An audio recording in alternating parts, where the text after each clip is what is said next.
What happened to me is something I've never been able to fully come to terms with. I still don't believe it now. I was walking in some woods about an hour south of Minnesota. I don't want to say where, because I want to go there again, one day.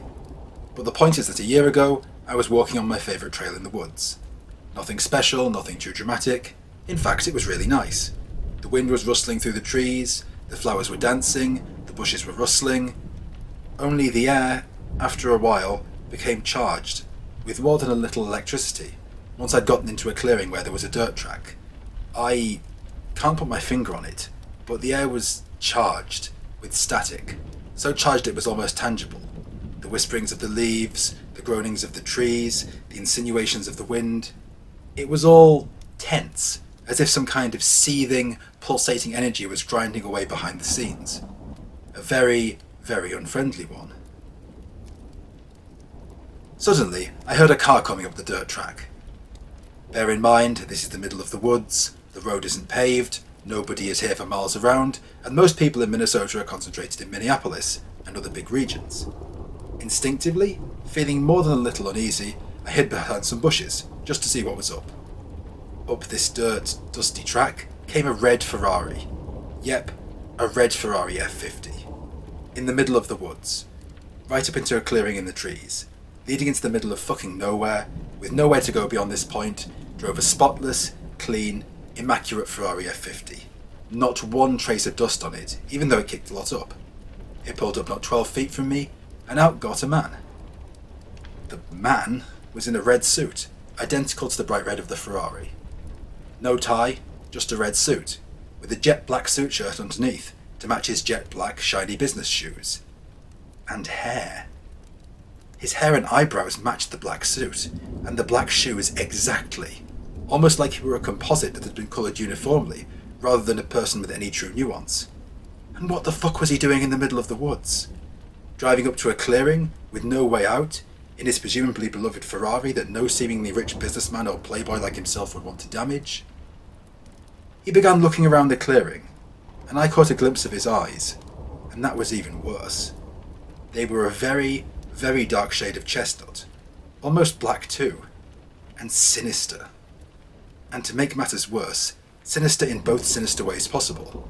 On the one hand, they seemed evil and cold and chilled you, but on the other hand, they warmed you with how laden with intrigue, mischief, skullduggery and lethality they were, like he was trolling you.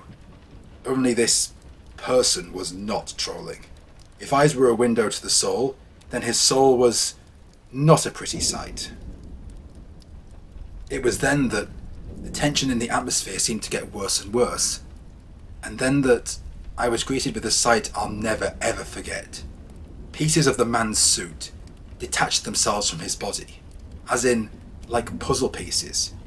Pieces of red detached and floated outward, revealing a black nothingness underneath. No underclothes, no body, just nothing. Then they began to swirl around him, becoming like bright lights. They formed a kind of bright cocoon that engulfed him in a ball of yellow light, with a kind of whoosh sound, like aggressive, sinister wind. And when the ball dispelled, he was different. Now dressed in a black suit, with red undershirt and shoes, and his face. The slightly angular chin had become more angular still, the cheeks were thinner, the hair was sleeker and more oil-like, and his eyes now a snakish green. "Ha ha ha ha ha ha," he called out. "Ha ha ha ha ha ha ha." A laugh of mirth, mischief, Machiavellianism, menace, scorn, cynicism, salaciousness, and pure, unadulterated contempt. With that, he got back in the car, turned round and drove away. I dashed out the bushes and noped the fuck back home as fast as I could. I literally ran 4 miles, forgetting my own car. It's been 3 months now, and I haven't gone back there. He knew I was there. He knew I was hiding, and that was what was so bad. It was a purposeful, sinister, evil attempt to intimidate me. Ha ha ha ha ha ha. I can still hear it in my head.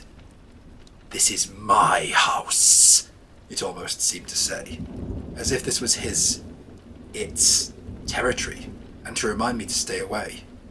But Why is this territory so special to him? And what the fuck did I see? A genie or a djinn? A wicked spirit? Some kind of more human-like skinwalker? A witch or wizard?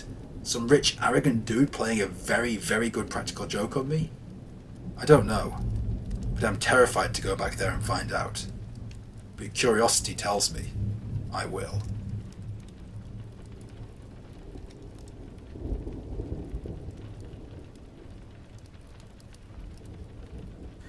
I have been through so much shit in my life. So much shit. From money problems to male comfort feeding problems to the inevitable female problems. But the worst shit I have ever been through has come from a fucking ring. My friend Jesse and I are what you might call explorers. Or rather, fucking amateur explorers. We find some old abandoned station, or some disused old barn, or some disused old valley somewhere and just explore it. Check it out, see what's what, sift through old things, etc. And this little expedition, 5 years to this day, was no different. Only this time, we were going to check out this old house, 6 blocks from my place. The old house was this Addams Family-style sinister place, in the middle of Pennsylvania, in a large city I won't name. Every other house in the area had been torn down, rebuilt and modernised, all bricks and concrete and sleek exteriors, but this one house remained. It was made of wood, painted black all over, to make it that big fucking creepier, and it had been owned by an old lady, who had committed suicide there some years ago. It remained in legal limbo, since it was owned by her estate, which flatly refused to demolish it, and it was rumoured to be haunted. By the old lady, by some spirit or spirits, nobody knew. It just vaguely had an ominous rep. As we got out of the car and looked up at it, yep, we could see why. Definitely some Addams Family shit. All black all over, peeling old paint everywhere, fudded up, dull old paned windows. We were pained to get inside. It took some crawling in through the broken old basement window, but eventually we got inside, and we began poking around. It was exactly as you'd expect. The basement was filthy, covered in old cobwebs, dusty old boxes with black and white photos in them, and other kinds of old shit. The kitchen was dust everywhere, rusted old appliances, grimy countertops and cupboards full of spiders, and the living room wasn't much better, and no living had clearly been done in here for a long, long time. A faded old brown dresser, covered in the obligatory cobwebs. A dust and cobweb covered old radio, turning knobs and all. A crumbling old green carpet, dusty books on bookshelves, and a dust-covered, decaying, cruddy old armchair that had clearly been fine once in its day, with its gold frame and 4 gold feet. "Hey, check this out," I said like an idiot, flopping down into it and crossing my feet atop the dirty old footstool. "Ew, there's probably bugs in there," flinched Jessie, "or it's gonna collapse." "Nah, it won't collapse," I said dismissively, jumping up and down a little in it. "It's tough as old boots." That did get my attention, and it wasn't old boots. I looked underneath the armchair, and there, on the dust-covered wooden floor, was a small ring. Not an expensive ring, or a lavish ring, but a small gold ring, with a small red stone atop it. I picked it up and examined it in the light. It was a little old and worn here and there, but still pretty, and it might pay to give it to some girl I was fucking with. "Must be her old engagement ring or something," shrugged Jessie. "Must have slipped under the cushion of the armchair when she took it off or died or something. Maybe it's been there 30 years. "Yeah," I opined thoughtfully, stroking it. "Maybe. Still, it was a nice little ring, and I put it in my pocket." We spent another few hours in the house, filming it on our phones, charging up and down the dusty old stairs, playing hide-and-seek in the attic, rummaging through old boxes. Yeah, not mature things for 2 adults to do. Well, when the night ended, my deceptively 21-year-old self went back to my house, slung my jeans and my shirt on the back of my bed, and went to said bed, falling asleep shortly after midnight.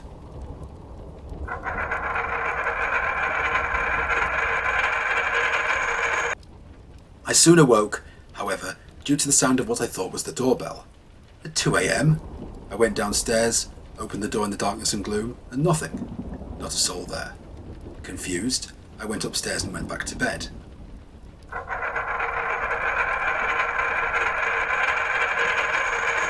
There was a definite ringing sound, only now I knew it was closer to home. Literally.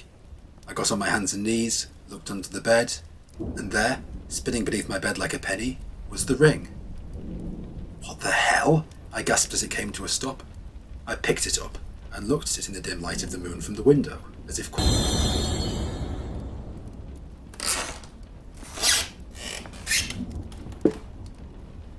on the carpeted floorboards outside my bedroom door. Now, recalling the doorbell-like sound the night before, and being a little paranoid, I got up and violently flung the door open. Nothing there. Until the most terrifying apparition that you can ever imagine appeared in front of me.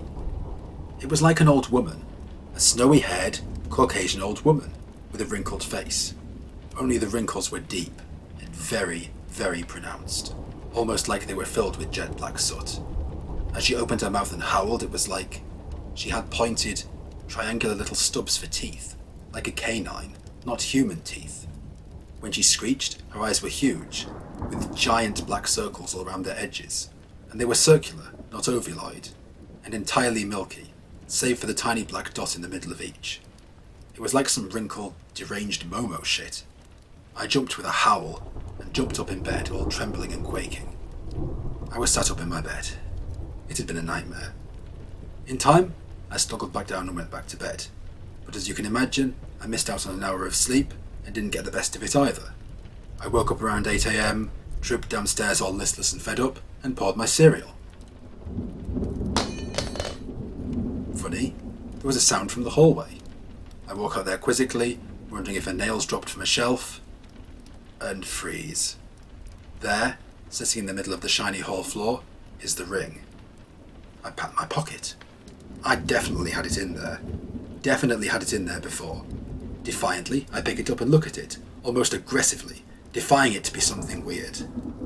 No, I vow to myself as I clutch it. No, this can't be anything paranormal. I put it back in my pocket, not believing and refusing to believe it could be anything like that, then got on with my day. I go to work at the steel mill, I get to 12, it's lunchtime, and I'm leaning against one of the workbenches, my coffee cup in hand, chilling with Jessie again.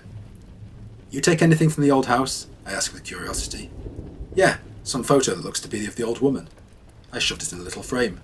At least I didn't take the old bitches. "Ah!" I groaned, jumping back like something had bitten me all of a sudden. "What is it? Something wrong with you?" Instinctively, I pulled the ring from my pocket and flung it on the ground, then dragged my pants down. And there was a circular-shaped burn on my leg. A circular-shaped burn, right where the ring had been. Only, it hadn't burned the pocket, or even scorched it, but somehow it had burned me through the cloth.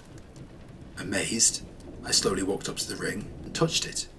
It was cold, stone cold, not even pocket warm.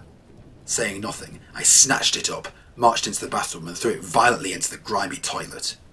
"Goodbye and good fucking riddance," I glowered, breath heaving, shaking my fist at it. And then clarity returned. I was losing it, on edge, being stupid. "Look at me," I glowered to myself. "I'm talking to a fucking ring." With that, taking one final enraged look at its poop water surrounded direction, I went back to work. The day after that continued uneventfully. The red mark faded, suspiciously quickly, and I got on with cutting, sawing, working the machines and just doing my thing. I got home at 5 PM, exhausted as usual, and wandered happily into my darkened hall. Sitting down at the table, I got myself some cereal and an apple and began to eat, and began crunching. Crap. Power gone off. The lights flickered back on, then off again, then on again. Cursing the interruption, I went outside, flicked the switches on the breaker a few times, and stood back in the darkness, exasperated. And there she was again. Same black dotted eyes, same hideous wrinkles, same ungodly wide mouth emitting a terrifying banshee-like shriek. I staggered back in dismay. Then she was gone. Frantic, I ran back inside the house, slammed the door behind me, locked it and sat with my back against it. I heard thumping, over and over and over again, making the door literally rattle against my back. "What do you want?" I finally screamed, wrenching the door open and diving outside. "What do you want?" Nothing. Nobody there.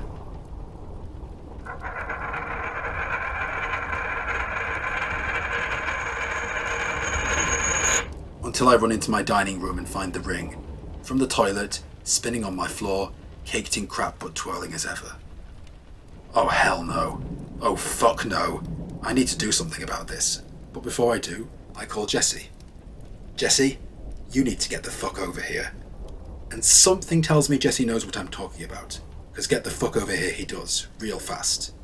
Has anything weird been happening in your life lately? Anything paranormal since we picked up that stuff? His face falls. I took this old photo back from the house. He pulls it out of his pocket. And ever since then, I've been getting bad dreams, and I keep finding it in odd places. It was the old woman. The exact same old woman. We went right back then and there and dumped the objects exactly where we found them. No announcement, nothing, just going straight back to the car. After that, a wave of relief washed over us. No more weird spinning, no more nothing. We stopped off at my house to fetch my wallet, then we were going to go get some beers.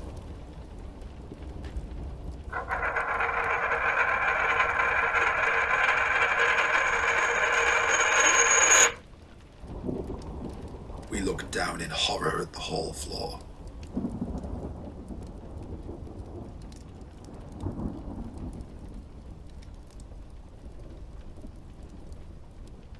I'd always been a fucking lonely kid. Just really, really bitterly fucking lonely. A lot of it stemmed from my young family life.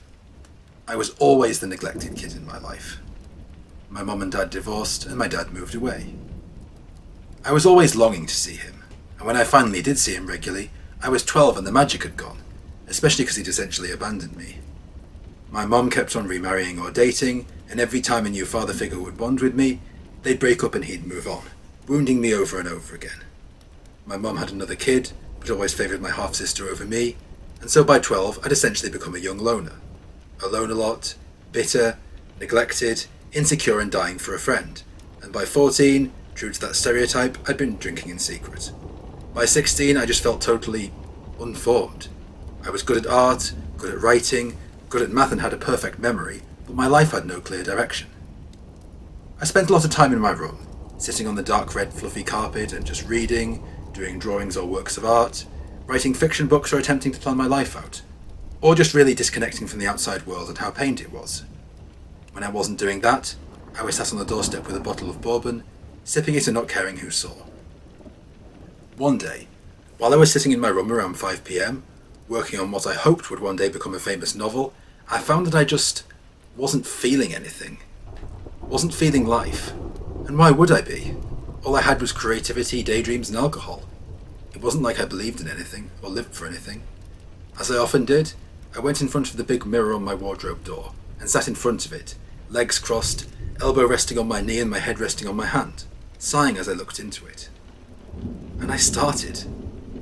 The reflection in the mirror was the same dark brown hair, same brown facial hair, same chestnut brown eyes, but one of the eyes winked at me, and this mischievous, salacious, but thoroughly captivating smirk formed across the face.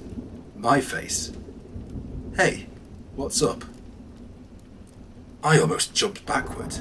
The lips of my reflection, the reflection, moved, but I didn't hear the voice in the room. Rather, I heard it in my head, very clearly, and there was the cheeky smile, followed by the head, a more confident, more assertive, more fearless version of mine, being rested playfully on a hand. Not much, I stammer. Well, a lot. Probably not used to the mirror talking to you, huh? Nope. Remind me again, because I'm an idiot, I chuckled, my fear quickly dissipating. Why can my own reflection talk to me again? Well, that's an interesting issue, smirked the more fearless, more irreverent version of me.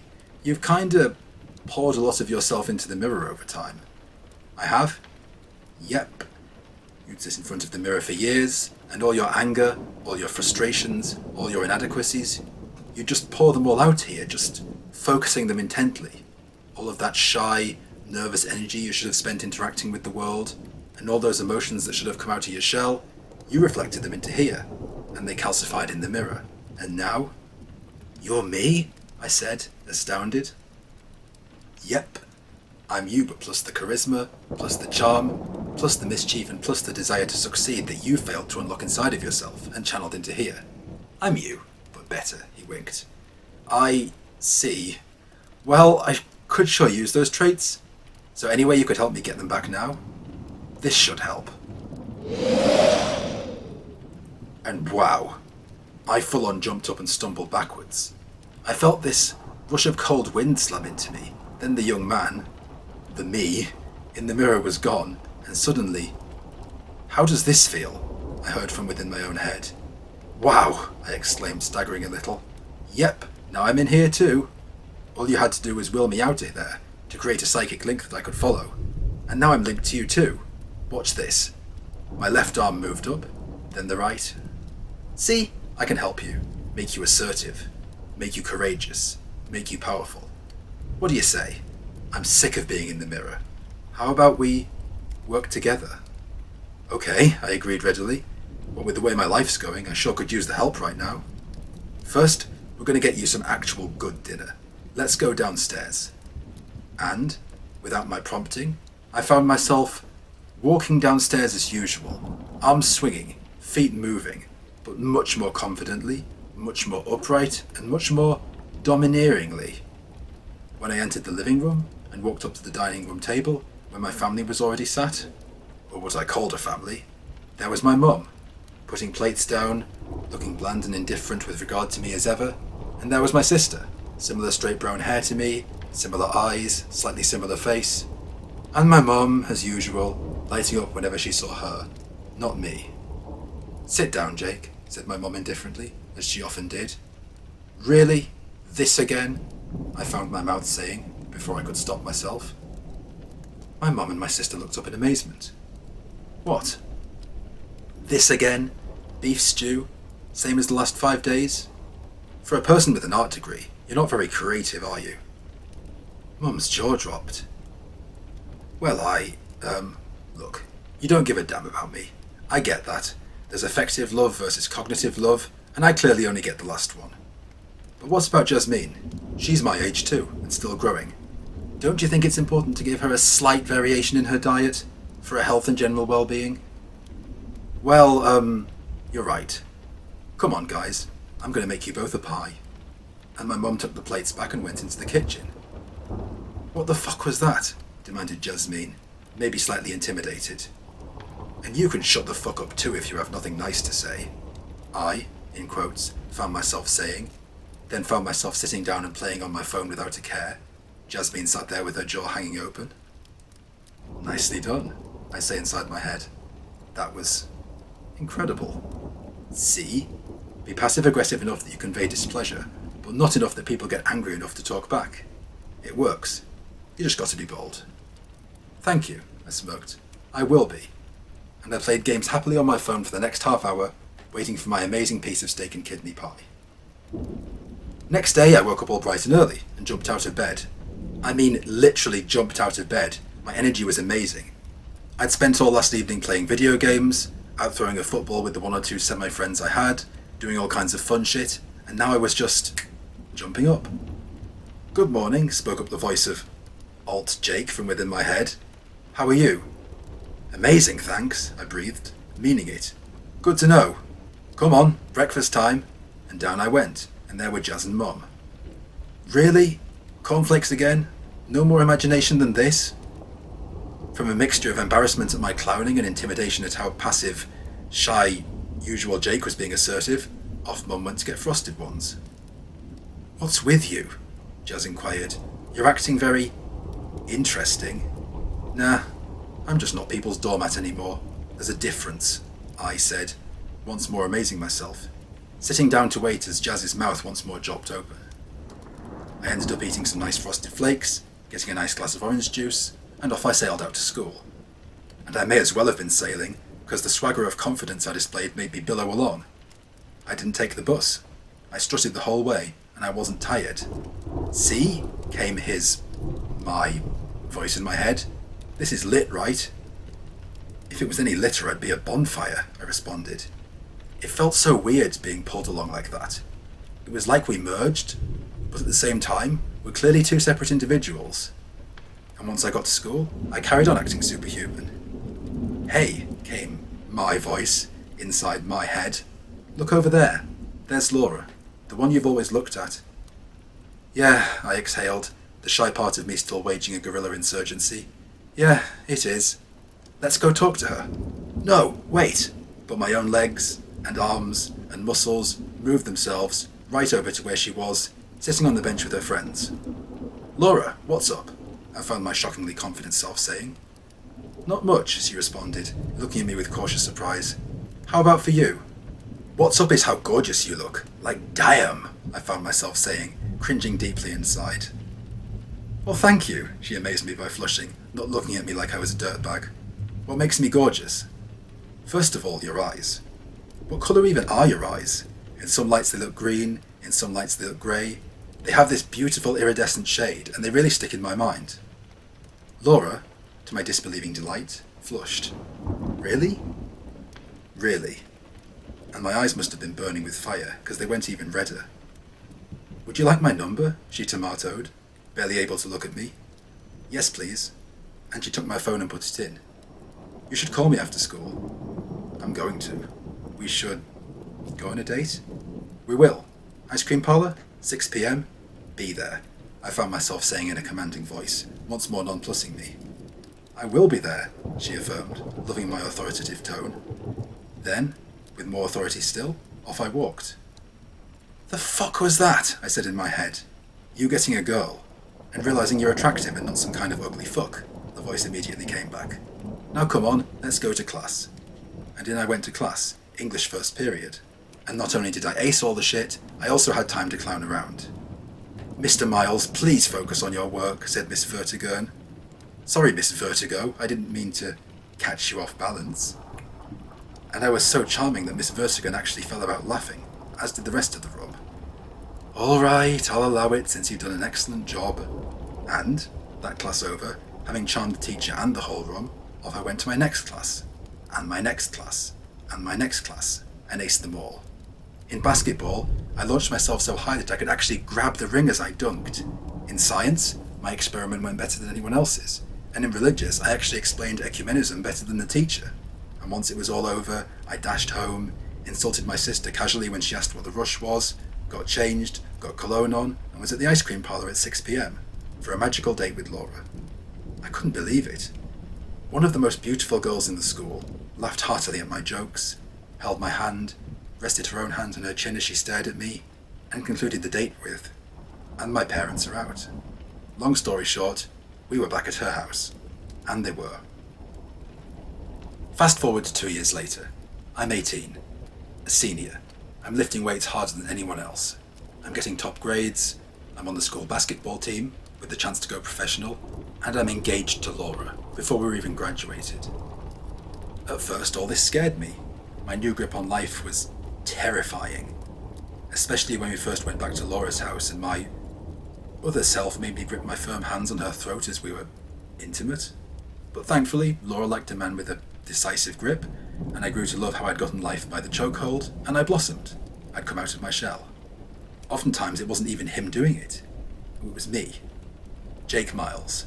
Jake Miles doing the talking, the lifting, the dunking, the fiancé throat squeezing, and doing it with such confidence that she was as much in love with my life as I was, and the future seemed amazing. "Look," I heard a voice in my head one morning as I was brushing my teeth. "I got to go back to the mirror a bit." "Oh no, why?"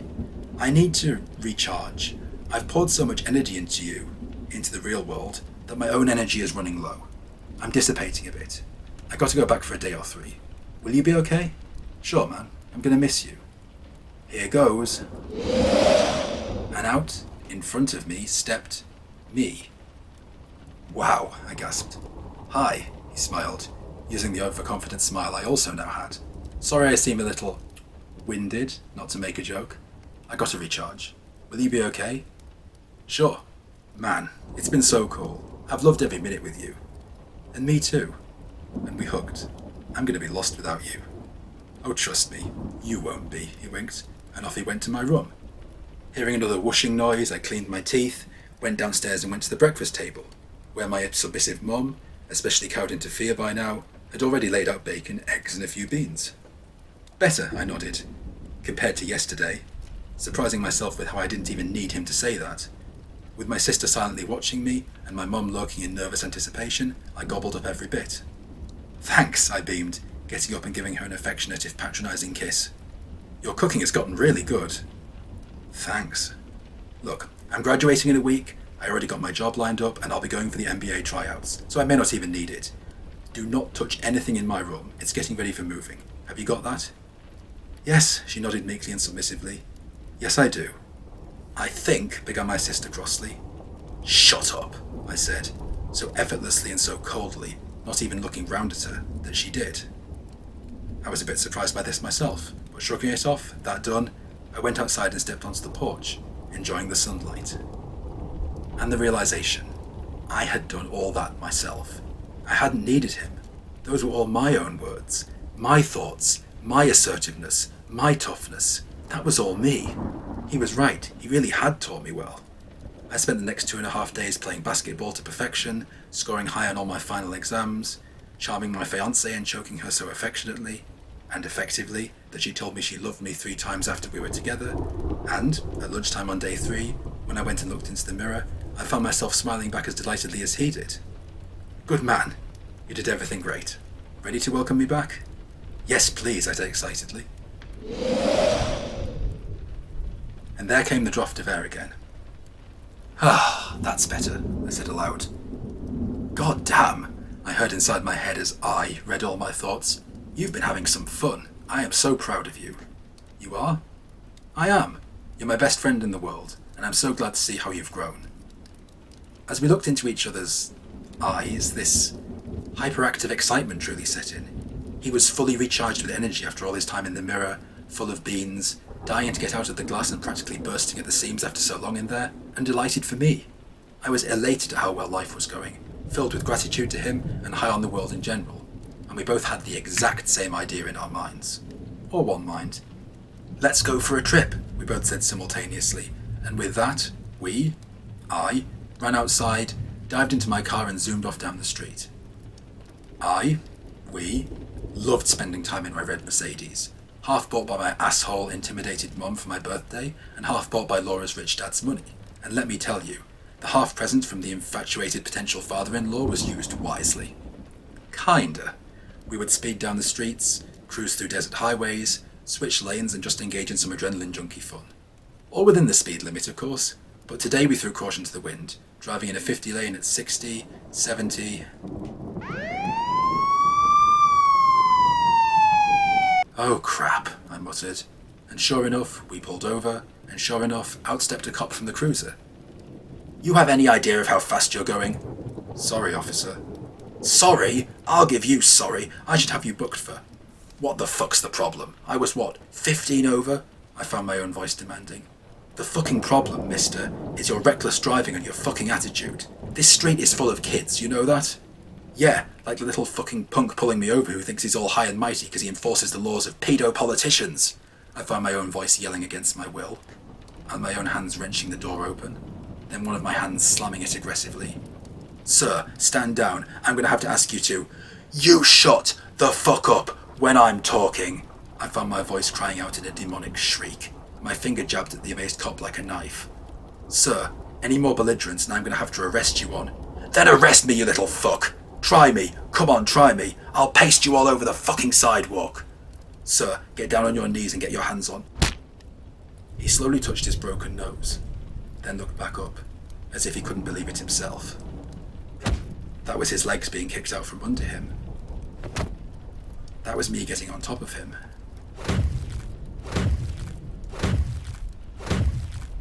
That was me punching him over and over and over again, my willingly yet unwillingly possessed fists striking him and striking him. Until he, finally tired out, and then I was looking down in horror at the cop lying on his back, alive but ruined, his face a reddened, oozing, pulverized mess. In a mad dash, we, got back into the car, turned on the ignition, peeled out of there, pelted straight home, dashed into the house and ran up the stairs into my bedroom. What the fuck was that? I yelled at the empty room, as he appeared in front of me with a whoosh. That was me defending you from that little prick. You practically killed him. That wasn't the plan. Hey, why do you give a fuck about that? You said yourself that you're anti-establishment and that think anyone who works for the establishment is... That doesn't mean I'm going to risk my freedom by killing a cop. Yeah, I don't give a fuck about him, but I'm not going to risk going to fucking jail for life by killing him. Hey, he was going to arrest you, then you wouldn't get to tomorrow's tryout. He was only going to arrest me for threatening him and yelling and screaming in his fucking face, you idiot! I howled, then stared into the distance. Oh my god. What if he wakes up and identifies me? What if someone saw me come back here? We have no proof of that. I'm fucked. I'm screwed. I'll go to jail for 20 years or something. Nah, that wouldn't happen. And even if it did, I could take you into the mirror. Nobody can get you in there, and it's kind of fun in there. As long as you like a world where it's just two of us for company. Great. And so I sat down on my bed, beside him, the two of us waiting for an arrest, which never came. Nothing came. We, gaming, chilling, talking and surreally bantering, just sat there, waiting for a no-show arrest. And nothing. Eventually, the next morning, feeling very pensive, I turned on the TV and... Police are still looking for an unknown suspect who allegedly viciously battered a police officer off of 2nd Street. Officer Thomas Stansfield, 31, was dealt a severe concussion during the assault and has also sustained memory loss and is unable to recall exactly what took place. Speaking today to our correspondent, we let out a long, hard sigh of relief. Okay, I said, you're my best friend in the world, I like you, you're cool, but you're not ever pulling that shit again, have you got that? Okay, he nodded meekly. I did go too far. Damn right you did. Now come on, let's get you, Buzz, some food, and not do that again. And we hugged it out, and him entering me with a whoosh, off we went downstairs to eat. Now, obviously, the first major red flag of him almost beating a man to death because he got off on it was a major red flag. But I loved him, I was still insecure on my own abilities and talents, and I wanted to give him a second chance. And everything, obviously, got better over the next few days. He apologised, genuinely seeming to do better, and everything continued as normal. The basketball tryout went amazingly, they thought the world of me, and to celebrate, me and some of my friends had a house party at my guy Bob's place. We got some beers out, put some music on, danced around, the lot. I honestly wondered later on what went wrong with our partnership. What went wrong with the partnership between Jake and other Jake? I think that, honestly, he was brimming in energy. Born in the mirror, his whole life was in the mirror, he'd never known anything else, and when he got out here, he was ecstatic. He was delighted. He tasted power, tangible power, in more ways than one, and now it was going to be his world or nothing. And even though I'd proven I could do without him, he was my friend, my own addiction, and you don't throw a friend away based on their usefulness. And we, forgetting what I diplomatically called the recent unpleasantness, began to drink. And drink, and drink, and drink. I think there being two of us in one body didn't help a bit, because I was just gulping and gulping and gulping. I needed twice the beer, the vodka, the wine. I stopped in the end, but not too late to be very tipsy. And of course, like a dumbass, I decided to drive back home with my other half's ready consent, even though the road was a little blurry and my reactions were slower.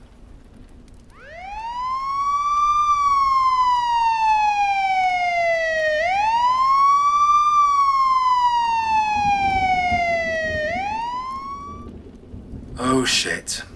And of course, 2 cop cars were following me, and I was already scared shitless as I was pulled over. 50 in a 30 zone? Really? Inquired one of the 6 cops gathered around my car. If it's any business of yours, I found myself growling to my utter horror. Get out of the car, sir. Oh, and who's going to make me? You? Sir, get out of the car. You want me to get out of the car? I'll get the fuck out of the car. Blang. That was me punching one of the cops in the face. Wham! That was me slamming the head of another into my car. Crunch! That was me grabbing a trudgeon from another's belt and beating the third over the head. Whap! Bang! Pow! Bang! Whack! And in 10 seconds, all the cops were lying all over the street, save one, whom I was powerless to stop myself advancing on as he fell over backwards in terror. Wait! No! Crunch! Crunch! Crunch! Crunch! Crunch! And that was me using the captured trudgeon to beat him around the skull over and over again. Then continue pulverizing the other downed ones, and in half a second, I was surrounded by 6 dead corpses. What the fuck? I screamed once we'd got very safely back to the bedroom of my very darkened house, thankful everyone was out. What the fuck was that? Killing those pedo-politician-loving little bastards who disrespected you, that's what. You didn't fucking need to. They would have just given me a fucking ticket or a night inside. And what, have you get a conviction? Lose your ball career? I care about you. You always go too far. This is as much my life as it is yours. That statement rooted me to the spot, in horror. Gone in that moment was my love of our friendship, my appreciation, my happiness, replaced by a bitter, visceral horror. His life as much as it was mine. This was my life, my body, my choices. He didn't even have a body. I'd invited him inside mine as a guest. And, like a guest, he'd outstayed his welcome. My 3 days of freedom, where I'd had incredible sex on my own, fun on my own, assertive conversations on my own, had also convinced me that he wasn't even needed as an advisor. It was time to fire him back into the mirror. He wasn't dumb, however, and plus, he could read my mind. Literally. He was me, and he saw it all in my seething irises. My independence, my newfound freedom, my intolerance, my perceived ingratitude. I saw that he saw it, because I felt it too. I felt his emotions, his indignance at me, his sense of betrayal, his feeling of sorrow, and I felt terrible too. I felt like a monster. I was feeling his emotions and he was feeling mine. We'd poured too much of ourselves into each other, I think, and then we charged at each other. "Ah!" I yelled, hitting him across the face with a whap. "Grah!" he growled, kicking my legs out from under me. "Grah!" I yelled, diving on top of him and punching him multiple times. With a growl, he then threw me off and dived on me too, and we began hitting each other, punching each other, wrestling with each other, as he slowly, surely forced me to the mirror. "It's a lonely life in there, bro," he smirked, looking up at it. "And yeah, you'll have me, but it's not as exciting as the real world." "You'll be reminded of that," I glowered, kicking him off of my chest with an almighty, and we were once more punching. My back to the mirror, I socked him in the face, drove him back, but still, slowly, inexorably, I was being pushed back toward the mirror. That was him giving me a black eye. That was him tearing my coat on the left side. That was me giving him a black eye on the right side. That was me tearing his coat on the right side. But even, in spite of all of this, he was still forcing me toward the mirror. It was no good. I was going in. Until... "Grah!" I yelled, seizing him and, motivated by pure covetous love of my amazing life, flipping him Aikido style by his arm. He'd landed with an almighty scream of horror, but even more of one when I kicked him toward the mirror with an almighty whap. There was a blinding flash of white light, a loud report. I covered my eyes, looked up, and there he was, banging on the glass aggressively, eye bruised, coat torn, and indignant everywhere. "There," I said smugly, fixing my collar. "You've been sent back into the mirror now, and only an invitation can bring you back out." I don't know how I knew that, but somehow I did. However, we're still friends. I love you. You're my bro, literally, and I still care about you a lot. That said, you've been a very bad boy, so you need a little while in there. However, if you are civil, and if you cause me no trouble, I may, probably in 5 or 6 years, let you back out of there and we can hang out again, okay?" And off I went to wash up in the bathroom. I got right into the shower, washed my injured eye, got into my shorts and went to my room to go to bed. Other Jake was still yelling and banging on the glass, and somehow I knew what to do. "And be silent," I winked, pointing at the glass. And there was silence. "Now be a good boy and get some sleep." I covered the glass over with a cloth as muted Jake banged on it, and then went to bed, very pensive, wondering when police special forces would come kick my door down. But there were none. Nothing. Next morning, waking up, I once more pensively turned on the news. A major lockdown has been initiated in town after an unknown assailant killed 6 police officers in what looks like a well-choreographed ambush. An unknown suspect savagely beat 6 officers of the Pullman PD to death off of Mary Lane, and is unknown precisely because there were, as well as no eyewitnesses, no surveillance cameras or doorbell cameras in the area. According to Pullman County spokesman, I let out a major sigh of relief. So no footage then. No car spotted, no description. Remembering that my mum and sister were out until lunch, I got the clothes I'd been wearing last night and burned them in the back garden. All save the coat. I like that, and I could bleach it and have it fixed up. Then I ate a late breakfast, was done by 12, then my mum and sister came back. "Wait, what happened to your coat?" my mum said, inspecting it as it hung on the kitchen door. "It's torn on the left side." Caught it. And why is your right eye black? Got hit at a party, don't worry. But I said don't worry, I said in a toxic, scathing voice I could now do all on my own, my mum instinctively flinching and dropping it. Wait, what? Coat torn on the left? Grabbing it madly, I saw that it wasn't torn on the right as it should have been. And, running upstairs and looking in the mirror, that my eye wasn't bruised on the left as it should have been. And then I saw him looking back at me. Only it wasn't him. It was me, with the coat torn on the right, and the eye bruised on the left.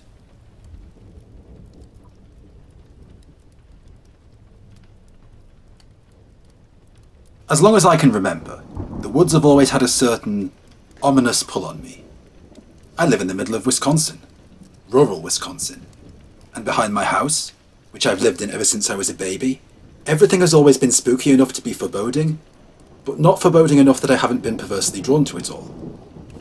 Whooshing trees, undulating leaves, deep, subdued dark and black colours, the wind all rustling through them in a way that seemed deeply unsettling, menacing, threatening, as if warning me not to approach. And of course, like the perversely curious, rather morbid human being that I've always been, I couldn't stop being drawn in by it. Not when I was 4 years old, not when I was 14, not when I was 24. "Come away from the wood," my mother would scold, shooing me away from it as I stood in the backyard transfixed.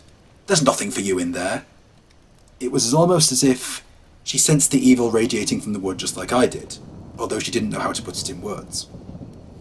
I, however, making this even more inexcusable, could put it in words, or rather, in thoughts. And that somehow made it even worse, especially when I got to my 20s, my resigned parents moved away and essentially handed me over the house.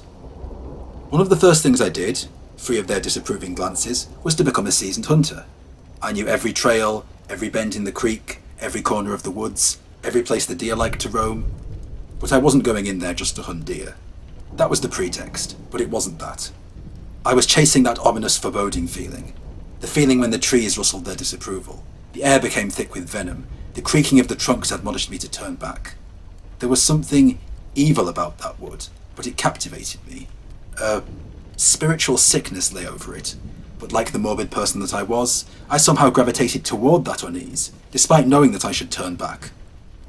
I, constantly, every day, pushed deeper and deeper into the forest, scanning, tracking, reconnoitring, desperate to find the cause of this feeling that gave me such a seductive sense of imperceptible terror. Turn back. Turn back. A horrible, filthy voice sometimes said in my head. You are in my territory. Turn back. No, I would insist. I am going to find out what you are. And I continued to push my irritating curiosity upon the unwelcome forest, scanning it again and again and again, despite knowing one day it would push back. It all started when I noticed the tracks. They weren't animal tracks. They were large, irregular, like someone would have made if they dragged their feet across the forest floor. Only they had not been dragging their feet. Whatever left them was just that huge. They had been left by something enormous and heavy. Even as I bent low to examine them, the hairs on the back of my neck stood on end, my breath became shorter, and that horrifying feeling of foreboding hit me even stronger, but just became even more ruinously seductive, and so I followed them.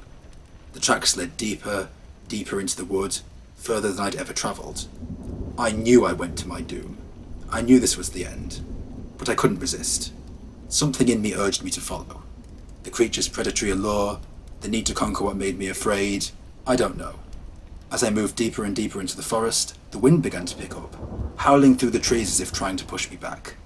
But I pushed on. The tracks twisted and turned, looping and looping in strange patterns that made absolutely no sense. But even though I knew I was being drawn in, I persisted. Then I saw it, standing ready to meet me. And standing was the word. It was towering, at least 8 feet tall. It had horrible, pale, mottled, rotting skin, stretched tightly over its bones like a wizened old sheet. And its eyes were black as night. A horrible, deep, howling abyss that reflected nothing, not even the moon.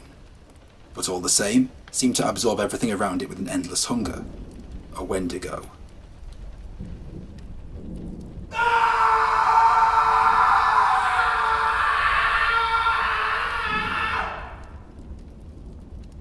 Nobody ever saw me again.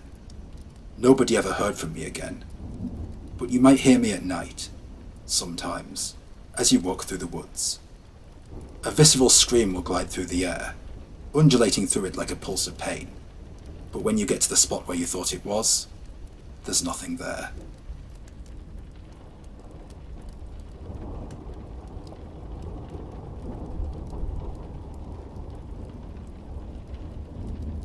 I'd been working in the DRC, or Zaire, since 1964, when my father, a former Belgian officer, took me there on a trip.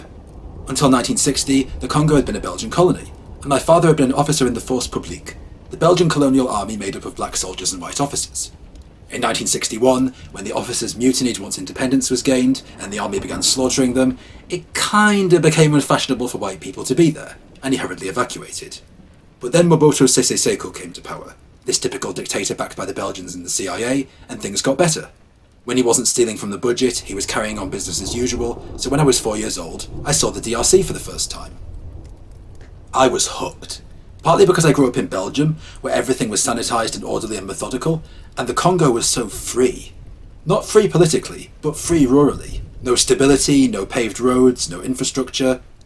One could hike, walk, shoot, travel and visit wherever one wanted, losing oneself in the brush, in the countryside, in the little villages, in the instability and the chaos. One felt alive, and so, ever since 4 years old, when my father would take me and my family to the Congo for the summer, I loved it as if it were my own home. And it was. Even when my father died when I was 21, I kept going back again and again and again, to hunt, to fish, to have fun driving through dirt jungle roads, just going wild. One time, in the summer of 1994, I was doing the exact same thing I'd always done, 37 years later, even though it was clear that the Congo was changing all around me. Mobutu by now was on the way out. He'd been forced to so-called democratise the Congo, now called Zaire, after being spooked by Ceausescu being executed, but it was spiralling out of control. He tried to create a controlled opposition, the controlled opposition ended up becoming a real one, etc. But anyway, in spite of Zaire clearly falling, in the jungles and the villages life was the same. Poverty, instability, farming, etc.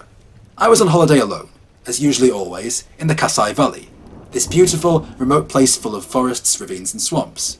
Before I headed into the brush, I settled briefly in the town of Mutumbo Lamata, close to the Kasai River, where, as I usually did in a small village, I would orient myself, prime my gear and check my supplies. I'd never been in this village or region before, but I didn't think it would be an obstacle. Renting a small wooden cabin in the town, one of the few places with electricity, mattresses and bed sheets, I was priming my rifle on a warm, merry Saturday morning, my assistant moving around me as he helped me ready my pack, my gear and my food, ready to reach the Kasai Valley. Jamil was a great guy. I'd hired him on the spot at the airport to help me out, and in the chaos of the Congo, he was an invaluable asset. He spoke English, Swahili, French and all the local languages, even better than I did. He knew the terrain, the local villages, the animals. I never took him with me on my trips. I was strictly a solo hunter, but he'd been helping me get ready and directing me around since 1992. You ever hunted here before? He asked in his thick but eloquent accent. Nope, I responded, cleaning my knife. Never been here in all my life, but I'm thinking of going northeast, seeing if I can find some crocodiles or some buffalo. He paused as he ordered my gear, his head jerking round immediately. Do not go northeast. Never go northeast. Oh, and why is that? I remarked in surprise. Because the Fofi is there. What's the Fofi? I scorned. The Jabbar Fofi. It's a spider. Oh, you mean like a tarantula? No. Bigger than a tarantula. How big? This big? I made a box shape with my hands. No. This big? No. This big? No. I kept on going and going until my hands were a good 5 feet. This big? Yes. It's 5 feet wide, I scorned. A spider is 5 feet wide. Yes. Pfft, it couldn't be that big. The Earth's oxygen wouldn't allow it. I tell you, it is that big. It has a small body, relatively small, but 8 wide eyes attached to its thorax. It's black with a purple sheen, covered in black down, with 8 eyes and 2 fangs. It isn't usually dangerous to humans unless... Unless what? Unless its territory is strayed into. It makes webs in the jungle, especially around holes, hollow trees and cave entrances, where it catches small animals. But if humans stumble inside... Even if you get out of the web, it can follow you. It can track you for up to 2 miles. And it can still stun you with its venom. Then it... Jamil, I've been coming to the Congo for 30 years, and I've never seen giant spiders. It's probably a village legend, and plus, I'm not planning to go northeast. And I picked up my pack, got it round me with a click-click, picked up my rifle, and off I went. I hiked into the jungle not once thinking of creepy spiders. Even though I'd never been to this part of the Kasai Valley in my life, I knew full well that giant, man-stunning, man-eating spiders were not a thing. I mean, this was the Kasai Valley. We had reports coming out here before of the so-called Kasai Rex lurking about here. Everyone thought it was real, some guy even submitted a photo to a magazine, and it turned out to be a Komodo dragon stuck onto a jungle scene. Drat. Where was I? I was supposed to be heading east, but in my deep musings, I'd been traipsing on and on roughly straight ahead, not paying attention. I got out my compass and took a look at it. Ha! Northeast. Northeast, and I wasn't dead yet, was I? No giant spiders carrying me off with their stingers, no giant creatures swarming down to eat me. I carried on northeast, ironically more energised for being here, not less. When I got Jamil, I was going to tell him the coolest story of how I... Whoa! My feet fell away, and I found myself 2 feet lower than usual, with both my feet stood firmly at the bottom of a hole. It was a curious hole, right in the middle of the ground. The entrance to it was completely circular, as was the hole on the inside, like a fishbowl, as if it had been perfectly carved out. The earth walls were moist, cool and clammy to the touch, covered in moss and grasses and other things, when at all, and it was shaped perfectly, as if it had been scooped out. And what were these? Both my boots were stood, firmly, on various broken objects, all covered all over in goo. I picked up one of the pieces and examined it. It looked like a giant shell, covered all over in spots and daubs of green, blue and purple, almost speckled. And when I turned it this way and that in the light, it definitely looked like an eggshell. I looked down in my boots, and beneath them were not just pieces of broken shell of all colours, but a sticky mass of goo and squelch, like I'd broken several large but malleable objects. I was a little spooked by this, but I brushed it off. Probably some animal dung gone rotten. Trying to put it out of my mind, I clambered up out of the hole and wiped my boots with some leaves, but I couldn't wipe all the goo off. No matter what I tried, it simply stuck there and remained there, and left a slimy trail as I walked, pieces of discarded goo following me everywhere as I treaded. Just a load of garbage, I thought. Rotten old rubbish from previous travellers combined with a lot of dung. Nothing to worry about. I walked and walked and walked, continuing to tread through the jungle for another half mile. I did not like the sound I heard behind me. The woods became that bit more ominous, the air that bit more quiet. I turned, and there, stood behind me, was the most horrifying thing I've ever seen in my life. A relatively small, ovular body, supported by 8 wide legs, each 2.5 feet wide and bent at the knee. Black all over, purple sheened, with a kind of furry, visceral down that looked like it would be somewhat protective while also heating nothing, 2 fang-like pincers at the mouth, moving from side to side very slightly, and the eyes! 8 jet black, neatly arranged eyes, 1 row of 4 below, then another, black as thunder, yet sentient in a way that storms never were. And my God, was there a storm in those eyes. It repeated viciously, and in those opaque yet transparent eyes I saw everything. The broken eggs, the traces on my boot, the squashed young, the... Ah! I screamed, running for my life even further north. Ah! With a disturbingly sentient, human-like clicking of pure yet impure fury, this thing set off right after me, scurrying along. Or more like scuttling. I was booking it. I mean fully booking it through the jungle of the Congo. Roots tripping me, branches smacking into me, trees obstructing me, but still going at the speed of light. And when I looked behind me, it was less than 6 feet behind, scuttling so fast and so relentlessly that it seemed to defy gravity.